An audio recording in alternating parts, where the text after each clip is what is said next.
akhir-akhir ini saya merasa prihatin dengan adanya beberapa habaib yang tersandung kasus hukum yang oleh sebagian kita disebut dengan istilah kriminalisasi.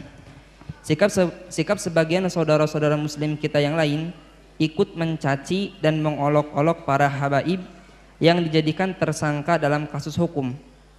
Mereka ikut mencaci dan mengolok dikarenakan para habaib tersebut dakwahnya dianggap keras dan kasar, serta dianggap berseberangan dengan kiai atau tokoh agama yang mereka ikuti. Bagaimana kita harus menyikapi keadaan ini?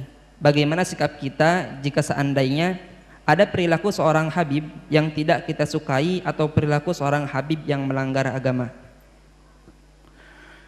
Habaib atau kaum asyraf sadah adalah orang-orang yang dipilih oleh Allah dengan nasab mulia, yaitu nasab sambung dengan baginda Nabi Muhammad SAW melalui Sayyidat Fatimah Zahra. Kalau memandang mereka, kita pandang dengan dua cara pandang. Sebagai manusia kita lihat mereka, beliau-beliau adalah manusia yang bisa bersalah. Tapi di sisi lain kita harus tetap melihat beliau adalah dzurriyyah Nabi SAW. Kalau mereka melakukan kesalahan, jangan sampai kita menjadikan merendahkan kehabaibannya. Naudzubillah. Kadang muncul kebencian di hati kita. Habib, habaib. Ini sudah ada muncul kebencian. Kalau dia salah, kita katakan salah sebagai manusia. Tapi jangan dihubung-hubungkan dengan istilah habaib. Karena kalau kita menyebut dengan nada merendahkan kalimat habaib, kita akan merendahkan sesuatu yang sambung dengan Nabi SAW. Kita tegur dia salah. Tapi nggak usah karena habaibnya, tuh habaib, nggak usah seperti itu. Seperti ada kebencian di hati kita dengan ahli bait Nabi, hati-hati, Nabi tidak akan menengok kita, tidak akan melihat kita. Kalau beliau-beliau bersalah, tentu kita wajib mengingatkan. Bahkan kewajiban kita mengingatkan beliau lebih daripada kita mengingatkan yang lainnya. Kenapa? Karena kita mengambil hidayah daripada kakek beliau. Kenapa di saat cucu baginda Nabi melakukan salah kok kita diam-diam saja? Tapi jangan sampai kita mencaci, mengolok, merendahkan karena dia habaib. Awas, hati-hati itu. Pandang dia salah kita ingatkan. Kalau kesalahannya jangan ditiru, jelas itu. Tapi jangan sampai ada kesan habib tuh.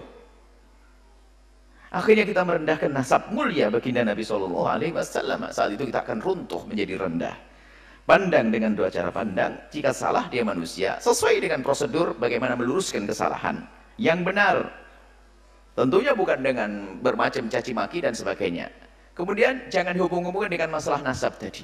Nasab mulia itu pilihan dari Allah. Nggak bisa, orang minta pun nggak bisa dapat. Itu sudah dipilih. Beliau-beliau punya nasab sambung kepada Rasulullah SAW. Jangan sampai kita merendahkan kehabaibannya itu. Berarti kalau kita merendahkan kehabaibannya, kita merendahkan nasab mulia. Hati-hati. Kalau salah-salah, kita tegur-tegur. Wajar, tapi tidak jangan dihubungkan masalah habaibnya kemuliaan itu. Dzurriyyah Nabi SAW adalah mulia. Waspadalah, kadang ini lihat, karena ada kedengki tersembunyi di hati kita kalau sudah habib lah gitu. Habib. Bahkan sampai derajat mendustakan nasab. Habib palsu. Tidak bisa, kalau nasabnya benar, tetap benar. Kita mengatakan palsu, malah masuk wilayah dosa lagi. Kalau masalah ada habib yang bersalah, ya tugas kita bagaimana?